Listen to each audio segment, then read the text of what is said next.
So today is the Friday. Then we will start off with the Q&A. Okay. Elderly but novice meditators who have knee osteoarthritis are mostly unable to sit even half crossed legs on the floor.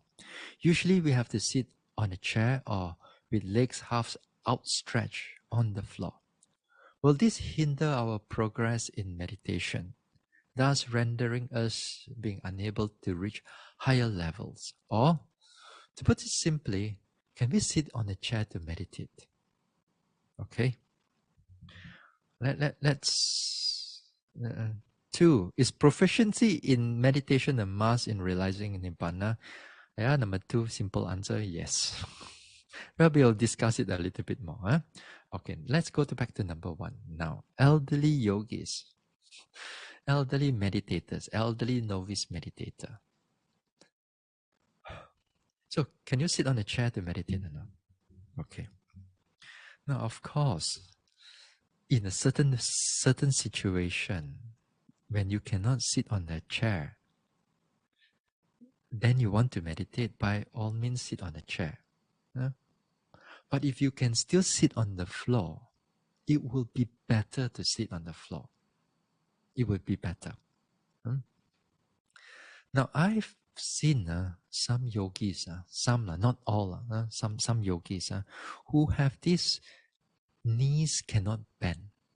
The legs or cannot sit cross-legged. Sometimes a lot of it I've seen in the Westerners or like in US or in Europe. I've seen their body is not as flexible as the Asians because they always sit on the chair most of the time. Asians, we sit on the or maybe like a Buddhist, we a lot of us sit on the cross-legged, or we sit on the floor when we go into the temple, right? We go into the temple, we sit on the floor, but not Westerners. So here I notice sometimes there are certain meditators or certain yogis actually with this type of condition, actually they still could sit on the floor. Sometimes it's just they push themselves a little bit, don't overdo but if you're able to push a little bit, sometimes you will wonder by sort of a small little miracle that actually the leg can take it. After a while, when you start to, pull the legs a bit, pull the knees a little bit, let the muscles start to stretch out a little bit. Actually, those people with this type of knee problems, they could actually do it. I've seen people with arthritis, not to say, I wouldn't say all, but there are some could able to do it. No? Now, again, some of these yogis, sometimes they could actually sit on the floor, but sometimes they could not. I say, when you cannot do that, you sit on the chair. So when you can, then sit on the floor again. This is in the yoga, because this is in the retreat environment. Retreat environment, we have a number of sittings per day. So I said, if you couldn't able to sit, then try to sit on the chair. Then if you can sit on the floor, then sit on the floor. So after a while, they try this and try that. They do this because they're afraid of their knees, this and that. But after a number of days, when they do it, actually, they could sit on the floor after that. They get less and less sitting on the chair. Also, so again here, it depends on the condition of the yogi. Okay, it depends on the condition of the yogi. When you sit on a chair, one of the thing is that for a novice yogis, as you said, as a novice meditator, I normally and mostly I do not encourage, because sitting on the chair, one of the factor going to be somewhat lacking. I wouldn't say zero, but is the effort. Is the effort, physical effort, and also the mental effort will be affected.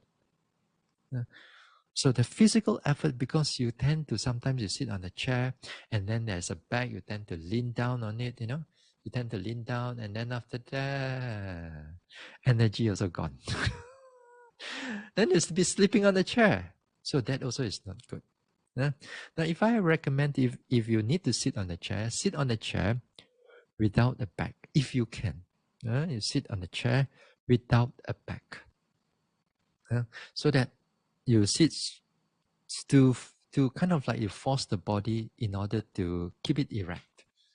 To keep it erect. Then with that, for a new meditator, for a novice meditator, that will bring about easier, a little bit more easier to bring about the effort, mental effort. And you need that mental effort to arouse everything. So so if you need to sit on a chair, then without the back will be good. Without the wall behind you, also, just sit on a stool, something like that. Then also when you sit on a chair also, then also the leg also must be, you must mimic like when you're sitting cross-legged on the floor, When you sit cross-legged, your leg, your thighs also is like in a V shape, like a triangular shape.